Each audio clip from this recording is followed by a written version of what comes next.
Hey dear restless mind, tonight we slip back into a year when Rome feels less like the eternal city of marble saints and more like a political pressure cooker with incense smoke clinging to the rafters.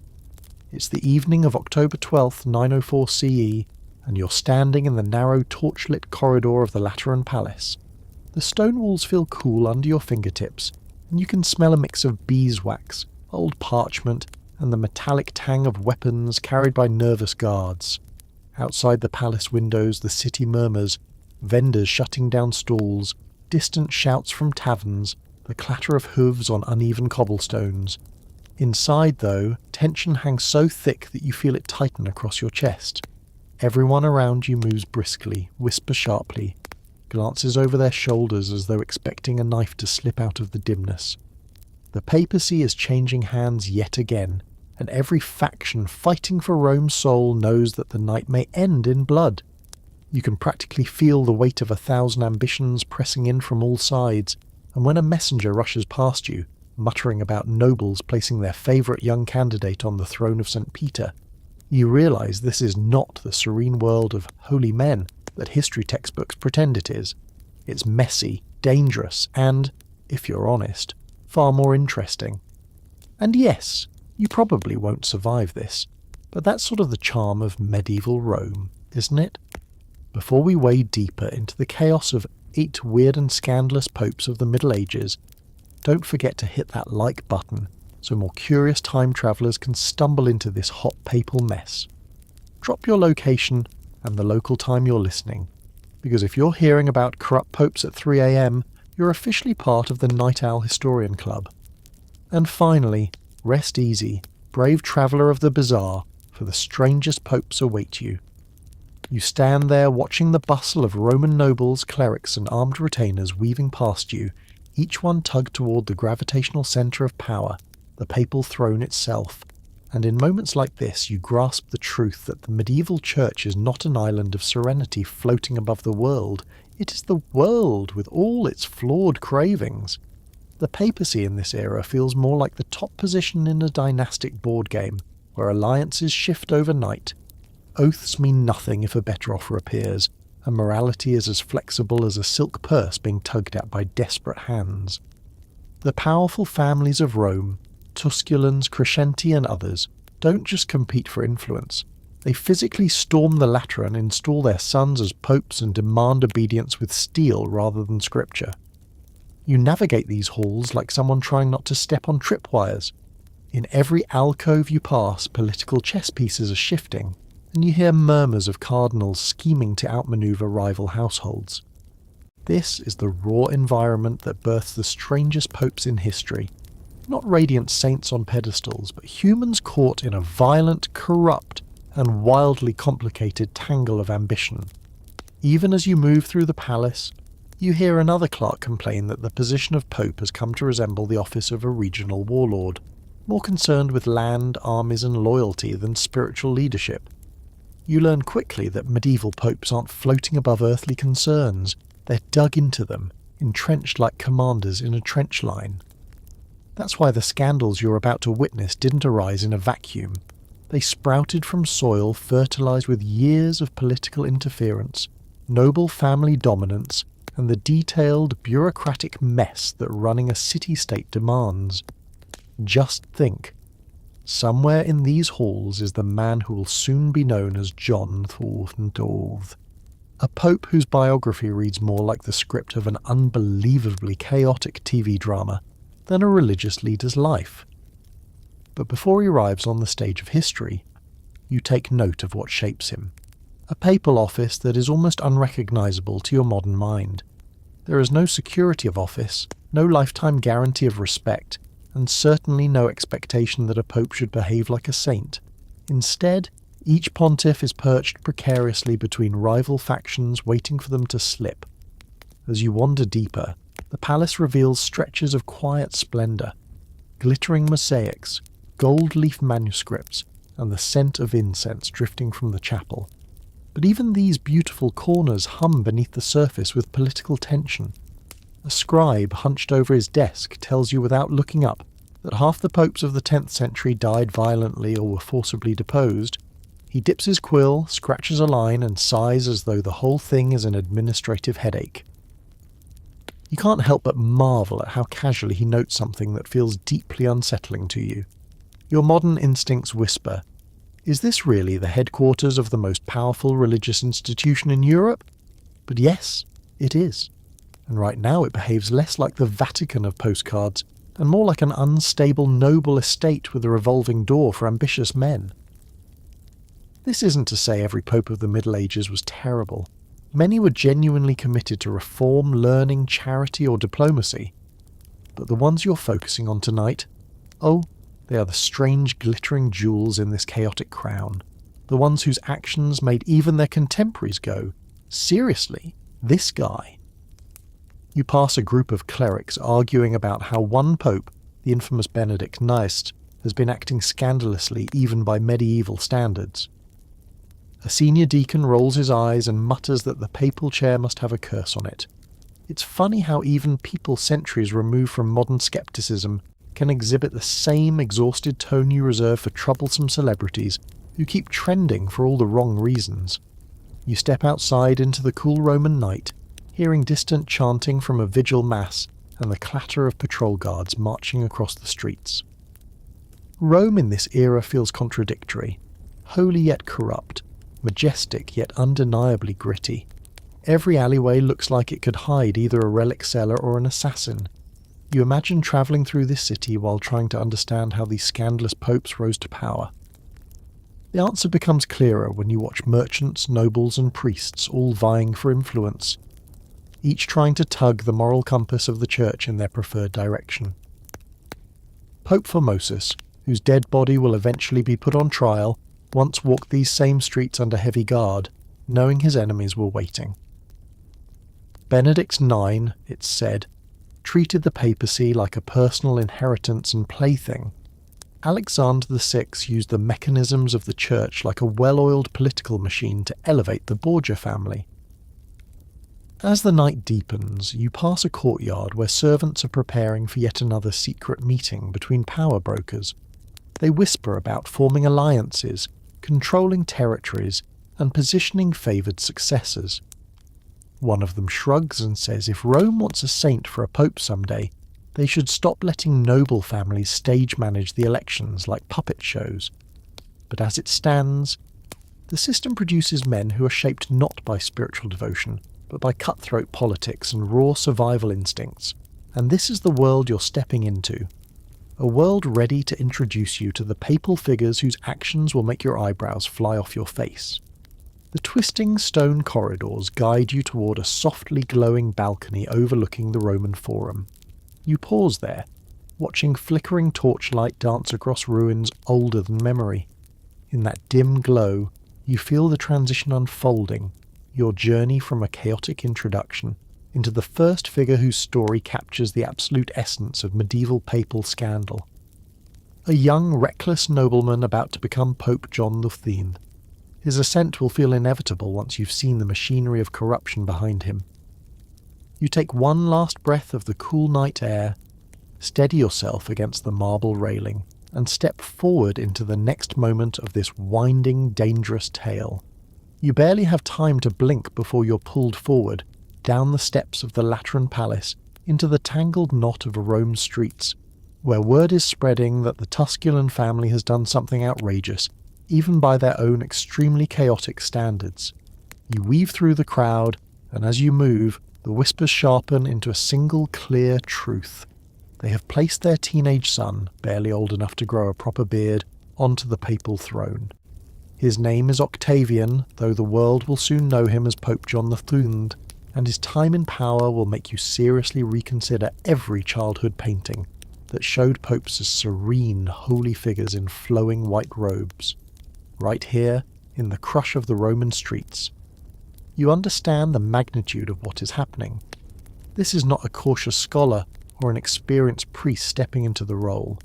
This is a teenager raised in a noble family, where ambition trumps restraint and where the papacy is treated less like a calling and more like prime real estate to be seized when convenient. You make your way toward the Lateran Basilica, where preparations are underway to formalise Octavian's election. The air is thick with incense, but even that can't mask the tension radiating from the clergy. Groups cluster in corners, some muttering prayers, others muttering curses. A boy? One priest scoffs as he adjusts his vestments. The chair of St. Peter is not a nursery. Another, older and clearly exhausted, rubs his temples and sighs. Better a boy with powerful friends than a man with powerful enemies. It's almost comforting how universal office gossip is, whether we're talking about a modern workplace or the Holy See in 955 CE. Rome itself reacts like a living creature, twitching with uncertainty. Shopkeepers lean out of their stalls, fishmongers pause mid-gut, and a blacksmith wipes soot from his hands as he joins a gathering of curious bystanders. Everyone wants to know whether this bold, reckless move is going to stabilise the city or send it spiralling into further chaos. A woman selling figs shakes her head and mutters that Rome has seen enough boy popes to last a lifetime, and this one, she predicts darkly, will be trouble. You can't help but believe her. Even from a distance, you can sense that Octavian is stepping into power with the confidence of someone who has never been told no in his entire life. Soon enough, you catch your first glimpse of him. He strides through the basilica surrounded by Tusculan guards, his expression somewhere between boredom and arrogant satisfaction. He has the air of a noble heir forced into church robes, because, well, that's exactly what he is. You watch as he offers blessings with a casual flick of his wrist, hardly glancing at the kneeling faithful. One monk whispers under his breath, "May the Lord grant him wisdom," and you suspect that's as polite a prayer as he can muster under the circumstances. As the ceremony progresses, you feel Rome holding its breath. The nobles cluster near the front, their hands resting on ornate sword hilts, their eyes alert for any sign of dissent. The clergy stand stiffly, their expressions schooled into politeness, but their minds racing with the implications. You can almost hear the mental calculations. Which factions will rise? Which alliances will crumble? Who stands to gain or lose the most from this teenage pope's reign? In the midst of the chanting and ceremonial pageantry, you sense something else too, a creeping awareness that this moment will be remembered not for its sanctity but for its audacity. When Octavian, now John the Fiend, receives the symbols of his office, you expect some hint of humility, or perhaps awe. What you get instead is a smirk. It's not sinister exactly, but it's the expression of someone who has just been handed the world's most powerful set of keys and intends to take the figurative, and maybe literal, chariot out for a joyride. The crowd erupts into applause, though it feels less like celebration and more like resignation. Rome has a new pope, and ready or not, everyone will soon be dealing with the consequences. You follow the new pontiff through the basilica as he holds his first audience. Within minutes, he is making decisions with a level of reckless confidence that would alarm even the hardiest Roman bureaucrat. He grants positions to his teenage friends, dismisses seasoned advisors, and issues orders that seem more suited to a lordling managing his estate than a pope guiding Christendom.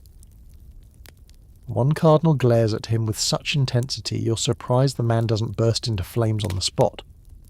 As the days unfold, you witness John the Faun's unique approach to papal leadership, and by unique, you really mean spectacularly disastrous. The young pope seems far more interested in hunting, feasting, and throwing lavish parties than in administering the church.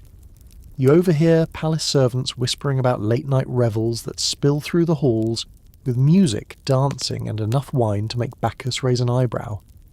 A trembling deacon confides to you that the Pope's private quarters feel more like a nobleman's pleasure palace than a centre of spirituality. And yet it's not merely indulgence that defines John the Fiend, it's the violence simmering beneath the surface.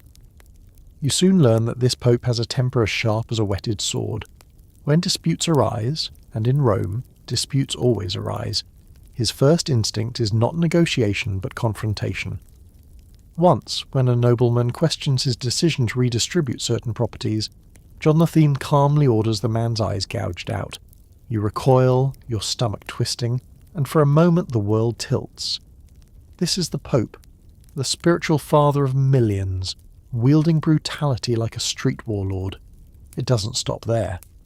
Rumours ripple through the city like dark waves. One story claims he turned the Lateran into a den of gambling. Another insists he violated the palace treasury to fund his extravagant lifestyle. A nervous monk tells you he has seen the Pope carrying a sword during official meetings, as though expecting a duel to break out at any moment. You almost expect John d'Arc to leap onto a banquet table and challenge someone to single combat, because honestly, nothing feels off-limits anymore. Your path takes you next into the uneven political landscape that stretches far beyond Rome's walls. The German king Otto the Fun is becoming a major force in European politics, and John Serene, ever suspicious, ever impulsive, views him as both a potential ally and a threat. You watch from the shadows of a council chamber as the Pope vacillates wildly, one moment courting Otto's support, the next plotting against him. It's like watching someone try to tame a wild boar with a spoon, badly. Eventually, John the Thien invites Otto to Rome and crowns him Holy Roman Emperor, a move meant to secure political stability. For a hot second, it actually works. Otto, impressed but cautious, begins to clean up Rome's corruption, but John the Thien, who apparently believes stability is for people who don't have unlimited power and zero self-control, instantly starts conspiring against the very man he elevated. The whiplash is stunning. A cardinal whispers behind his hand, "Our Pope has the patience of a wasp and the subtlety of a battering ram." You follow John Thunn's frantic attempts to strike deals with other European rulers, alliances built on shaky promises and half-truths. When Otto discovers the treachery, he returns to Rome with force, and John Thornton bolts from the city like someone fleeing a tavern after losing a rigged dice game. The Pope's flight leaves Rome in chaos, and the people begin openly questioning his leadership. Not that you blame them. At this point, even the fig seller from earlier could probably do a better job. Otto installs a new pope in John Thornton's place, and for a moment you think the story might settle. But John Thornton is not finished. Like a dramatic villain returning for one last improbable plot twist, he storms back into Rome after Otto leaves. He unleashes his anger on anyone who supported the rival pope, ordering executions, mutilations, and mass punishments. You feel the air thicken with fear. Rome trembles under his wrath. And then, just as suddenly as he rose, John the Thutin's life ends. The circumstances are murky, almost absurd. One account claims he died from a stroke while in bed with a married woman. Another insists he was killed by her enraged husband. Regardless of the truth, the reaction in Rome is a mixture of relief and stunned exhaustion. A young servant mutters, "Perhaps heaven finally had enough." You stand in the quiet aftermath, the basilica dim once again, the corridors emptied of revelry and violence alike. John XIII's reign was short, chaotic, and unforgettable, a stark example of what happens when unchecked power meets youthful recklessness. And as you walk slowly through Rome, you realise the scandals of the medieval papacy are only just getting started. You slip out of the long shadow of John XII's chaos, only to find yourself stumbling directly into the era of another man whose papacy feels like a fever dream someone wrote after drinking too much medieval wine. Rome pulls you forward again, this time toward the early 11th century, where the city hums with something different. Yes, still corruption, still scheming, still nobles playing tug-of-war over the papal throne, but beneath all that, there's an almost giddy sense of disbelief rippling through the streets, because now the talk is not of a boy pope with a temper. No, this time Rome is whispering about a pope who somehow managed to reign 3 separate times like the medieval church's glitching character in a video game. And you, threading your way through crowded marketplaces and narrow alleys, soon hear his name murmured with equal parts dread, amusement, and scandalized fascination. Benedict IX. As you follow the trail of gossip, the story takes shape around you like smoke curling into figures. Benedict IX was born into the powerful Tusculan family, the same clan that produced John the Third and a handful of other questionable pontiffs. So, yes, clearly this family tree is watered with political ambition rather than holy water. You hear a stonemason near the Tiber mutter that the Tusculans treat the papacy like a spare room they rent to their sons. Another laughs darkly and says, "If your family can't produce at least 2 scandalous popes per generation, are you even nobility?" Honestly, Rome's humour hasn't aged a day. When you reach the Lateran by late morning, the air feels heavy with the kind of disbelief that only Benedict IX can conjure. You step through the basilica doors just in time to catch a group of clerics arguing heatedly in a side chamber. They're mid-debate, speaking in sharp, clipped tones that echo off the marble. One exasperated priest throws up his hands and says he was elected pope as a teenager, barely 16. Another counters, "What did you expect? His father bought half the voting nobles a new villa." A third sighs wistfully and says, "I miss the days when the worst thing a pope did was mispronounce Latin." And yes, that detail about the teenage election, absolutely real. Benedict IX ascended the papal throne before he was old enough to legally run a modern snack stand. You can practically see the incredulity etched into every Roman's face. Imagine a city already balancing on the edge of political chaos, handing its highest religious office to a noble boy who reportedly treated the papacy like a personal playground. You take a slow breath and step deeper into the palace, ready to observe close up the whirlwind about to unfold. You soon hear stories from servants, guards, and even a reluctant deacon who looks like he wants to disappear into the nearest tapestry. One servant tells you that Benedict IX preferred hunting trips and extravagant feasts to overseeing church matters. Another lowers his voice and confesses he's seen the Pope slipping out of the palace for late-night adventures that have absolutely nothing to do with prayer. Someone jokes, quietly, very quietly, that the Pope seems to think abstinence is just the name of a horse. The joke earns a few nervous laughs and several glances over shoulders, because even in scandalous Rome, mocking the Pope is dicey business. As the days stretch, you watch Benedict IX rule the church with the maturity of a spoiled noble heir. He appoints friends to positions of power, levies taxes on churches he dislikes, and threatens political rivals with excommunication like a child threatening to take his toys home. His reign becomes so notorious that even neighbouring kingdoms begin sending letters, not polite letters, mind you, but strongly worded ones, asking Rome whether it has perhaps lost its collective mind. But the real storm begins when factions within Rome finally reach their breaking point. You're standing in the courtyard one afternoon when a crowd of nobles gathers, their faces twisted with frustration. Someone shouts that Benedict IX has turned the papacy into a disgrace. Another noble waves a document declaring that the people of Rome deserve a leader who doesn't treat the church treasury as his personal allowance. Within days, an uprising forms. Not a full-scale riot, but something more precise, a political surgical strike. You follow the movement through the streets, feeling the tension radiate off the crowd. They storm into the palace, not with swords raised, but with determination so sharp it might as well be steel. Benedict IX, utterly unprepared, and perhaps in the middle of something he shouldn't have been in the middle of, flees the city. The people of Rome declare him deposed and elect another pope in his place. For a moment the air feels cleaner, calmer. Rome whispers that the nightmare is over. But oh, you sweet summer pilgrim, this is Benedict IX. His story is not over, not even close. You find him resurfacing months later in the countryside, supported by nobles loyal to his family. He gathers forces, builds alliances and plots his return. And then, in a dramatic flourish worthy of a stage play, he storms back into Rome and demands the papal throne once more. You watch from a balcony as armed men escort him back into the Lateran. The rival pope flees. Benedict IX, triumphant and probably internally screaming, resumes his role as supreme pontiff. That's reign number 2, in case you're keeping score. But even this second papacy falls apart, slipping through his fingers like sand.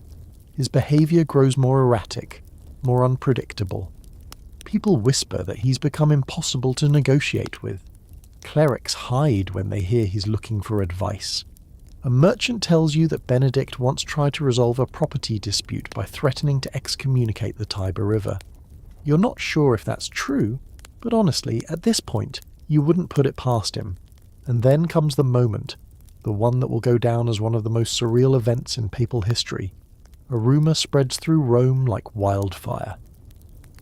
You hear it first from a baker dusting flour off his apron. The Pope wants to get married. You blink, thinking you misheard. But no. Over the next hours, the details solidify. Benedict IX has decided he wants to leave the papacy for love or lust, or possibly sheer boredom, and he is now prepared to commit a truly unprecedented act: sell the papacy. You make your way to the Lateran with the rest of Rome buzzing like a disturbed beehive. Inside, the atmosphere is thick with disbelief. Benedict IX has struck a deal with his own godfather, the Archpriest John Gratian, who is so determined to end the chaos that he agrees to purchase the papacy outright. For money. Actual money. You watch the transaction unfold in an antechamber lit by flickering candles. Gratian counts out a sum that could buy a noble estate, while Benedict IX looks on with an expression that suggests he's already mentally shopping for wedding gifts. And just like that, the keys of St. Peter pass hands in the most bizarre real estate deal in church history. Gratian becomes Pope Gregory VI, and Benedict steps aside.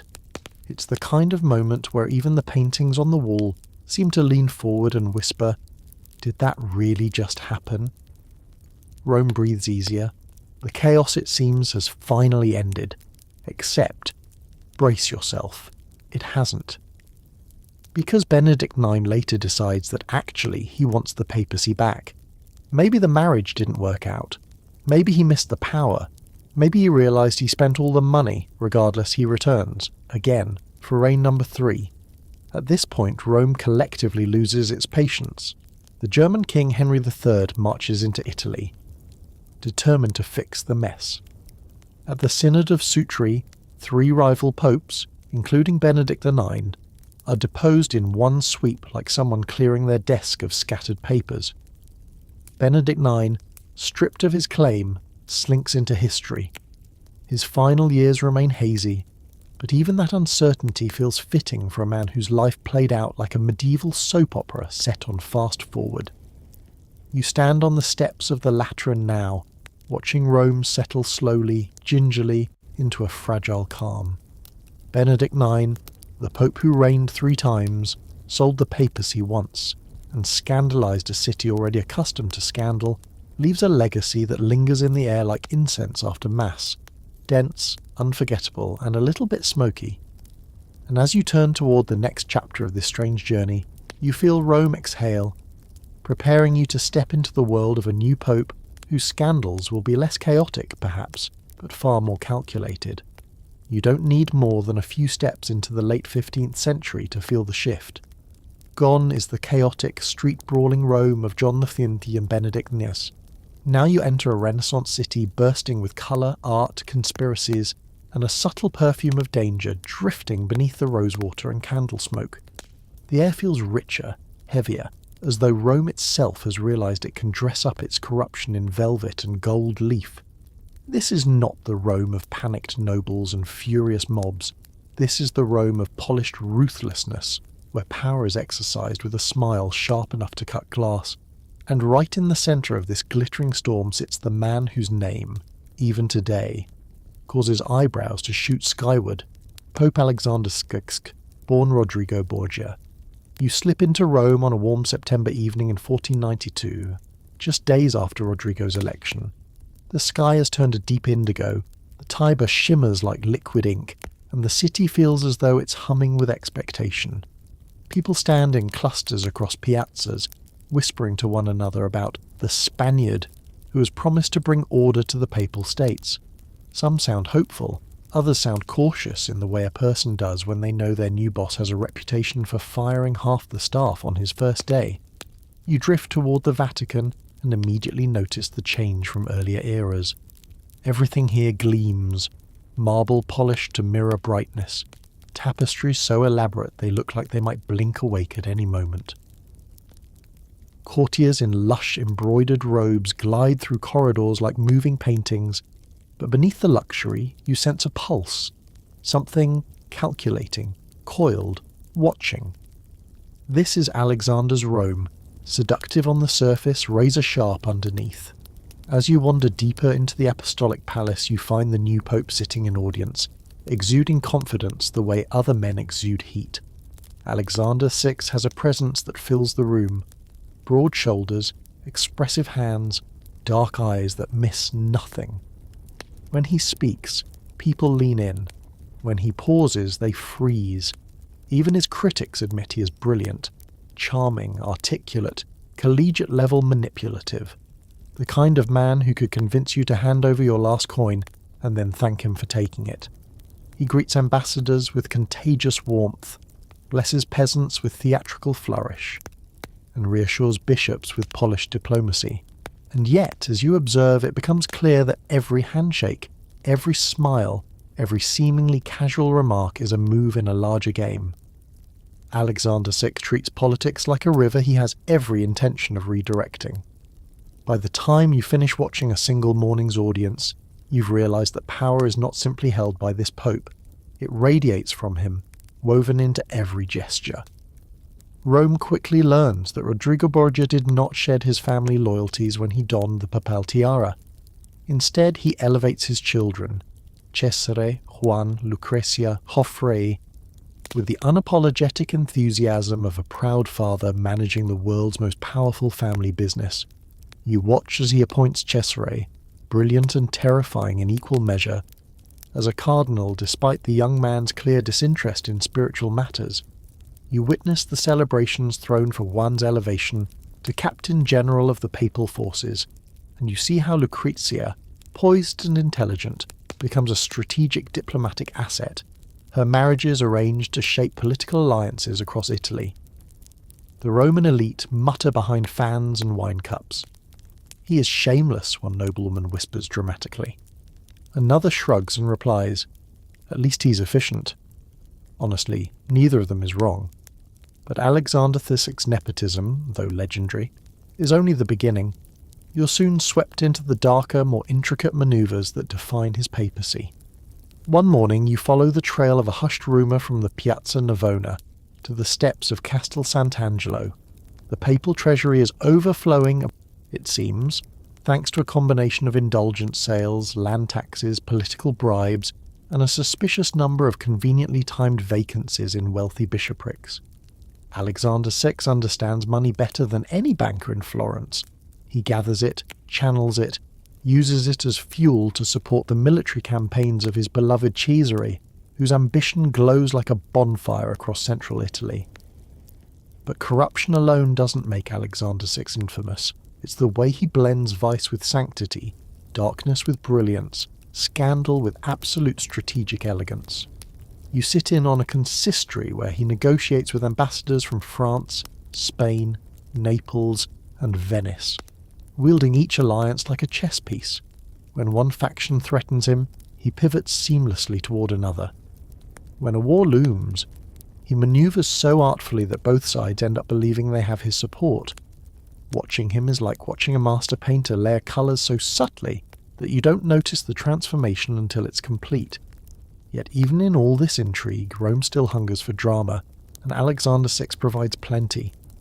The palace corridors buzz with wild stories, some true, some exaggerated, some completely fabricated by rivals who are jealous that they didn't think of the scandal first. You overhear a cardinal sigh to another, "If the man so much as sneezes, someone writes a pamphlet calling it witchcraft." There are rumours of extravagant banquets, some so decadent that you swear the walls of the Vatican blush when people recount them. There are whispered tales about his fondness for beautiful companions, though how many of those tales belong to history, and how many to slander is impossible to tell.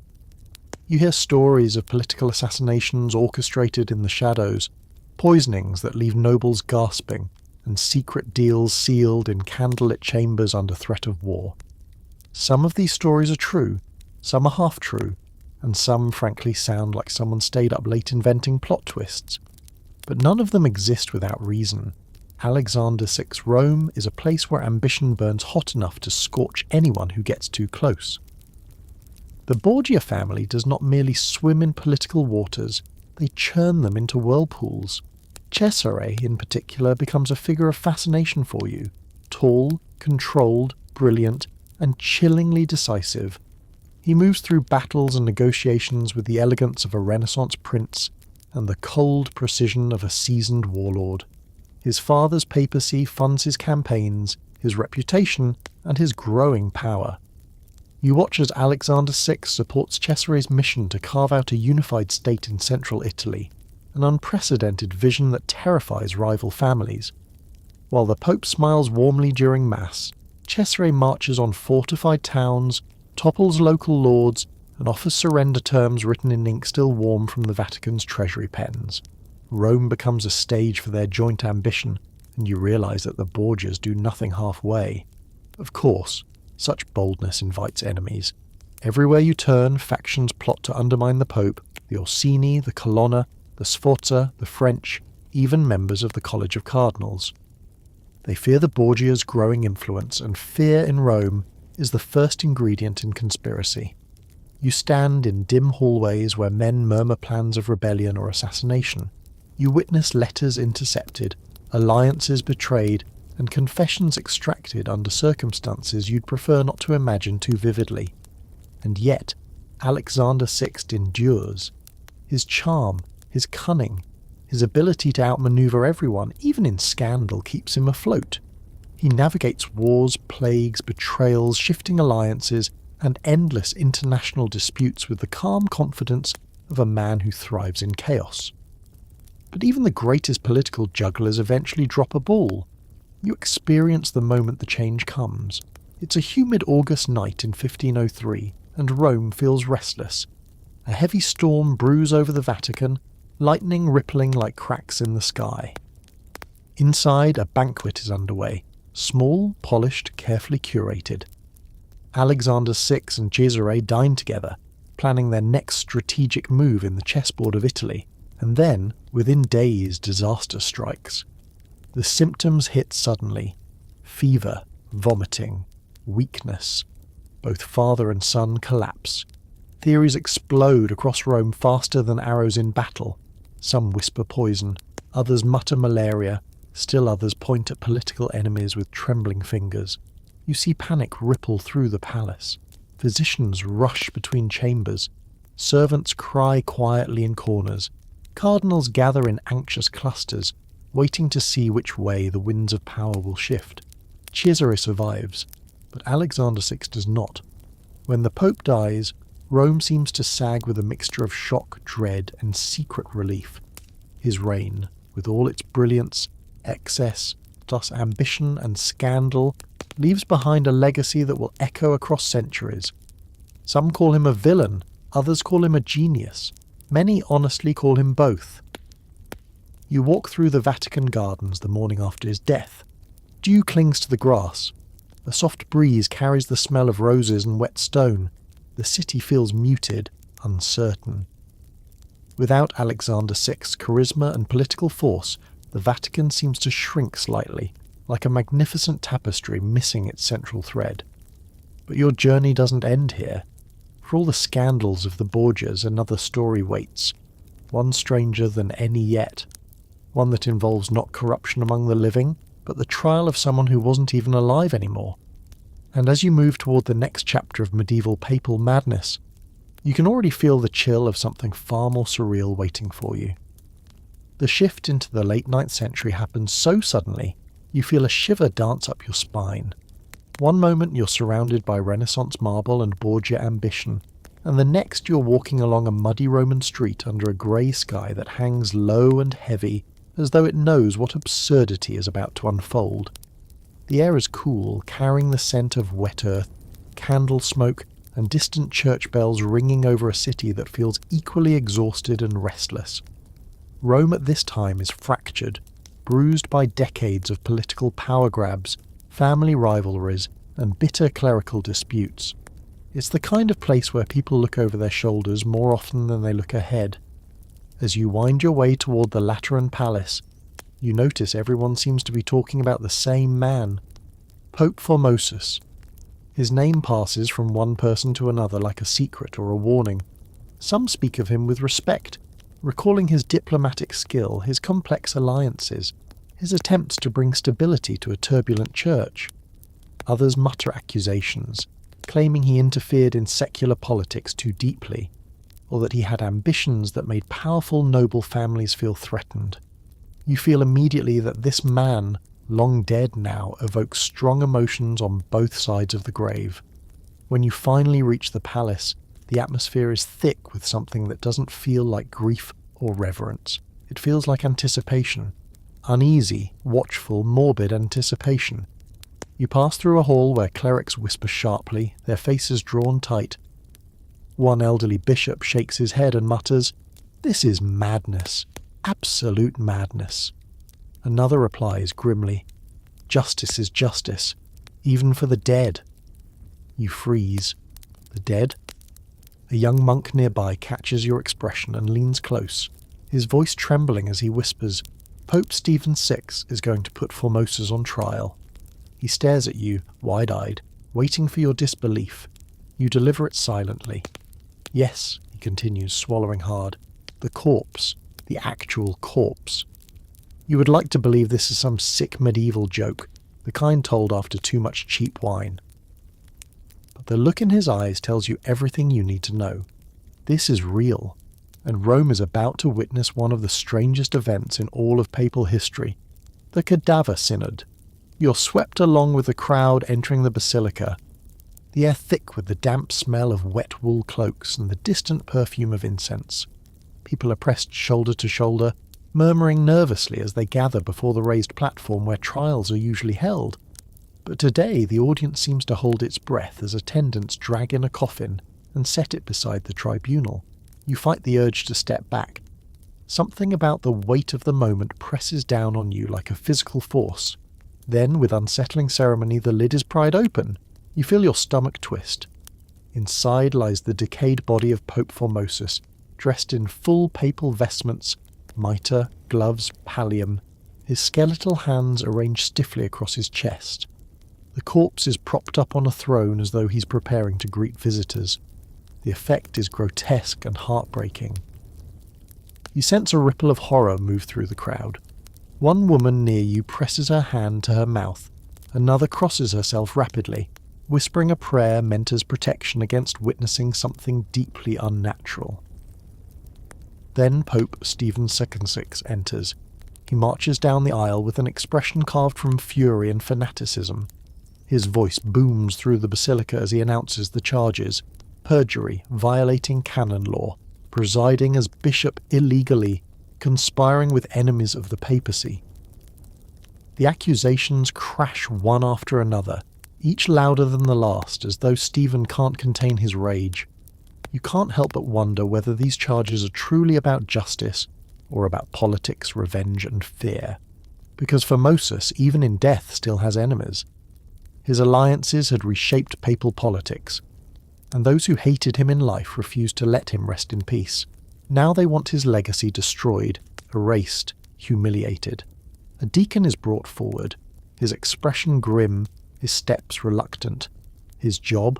To act as Formosus's defense attorney for a corpse. You watch the deacon approach the dead pope, voice trembling as he tries to muster arguments on behalf of someone who can no longer speak. Stephen VI's eyes flash with contempt every time the deacon opens his mouth, and he interrupts again and again, shouting over him, twisting words and drowning the basilica in fury. The audience watches in stunned silence. Even the torch flames seem to flicker uneasily. And then comes the moment when reality detaches from logic entirely. Stephen VI demands answers from Formosus directly. He leans toward the corpse, his expression wild, and shouts questions that echo off the ancient stone walls. You feel your heart thud painfully, because there is something deeply wrong here. Spiritually, morally, psychologically.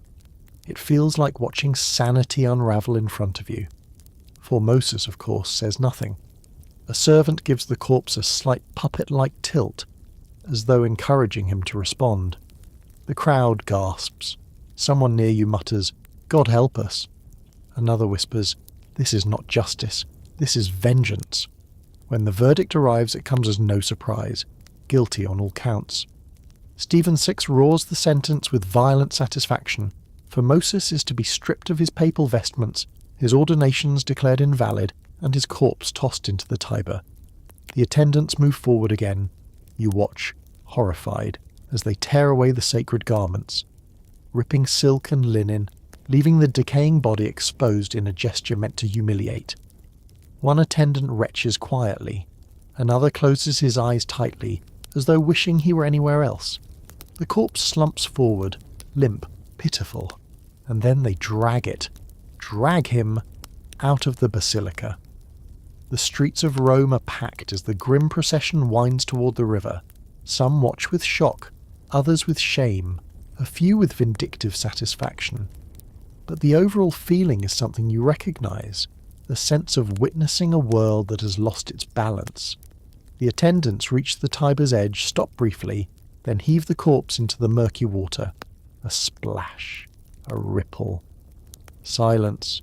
Rome feels colder, and you feel something heavy settle in your chest, a mixture of revulsion and grief. But the story doesn't end there.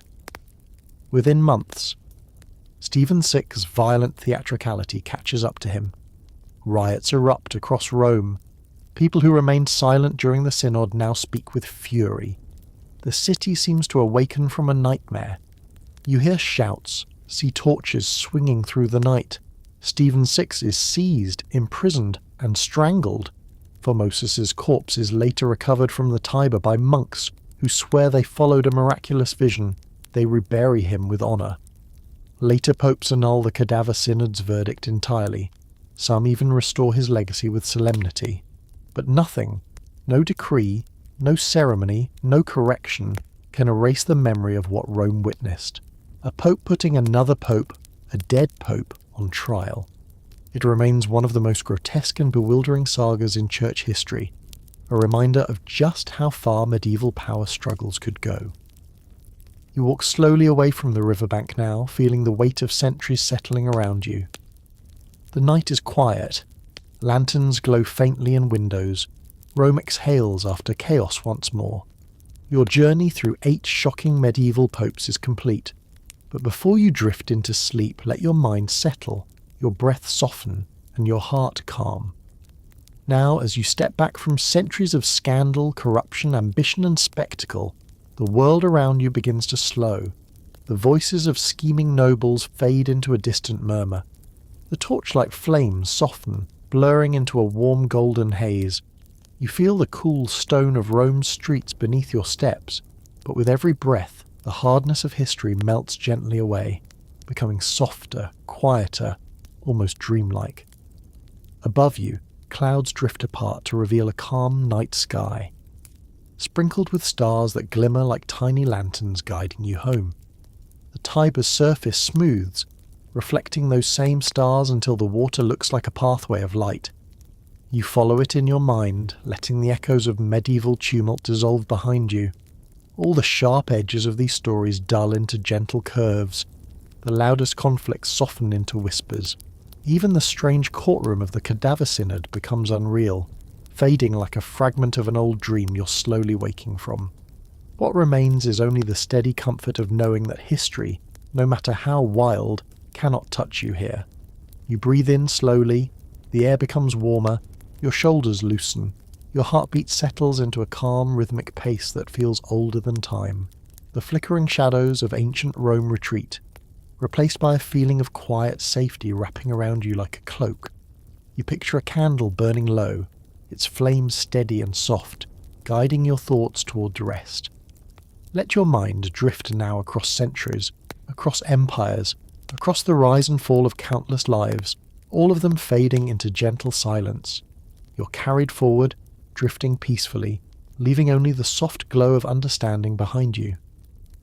The story sleeps now, and so can you. Sweet dreams.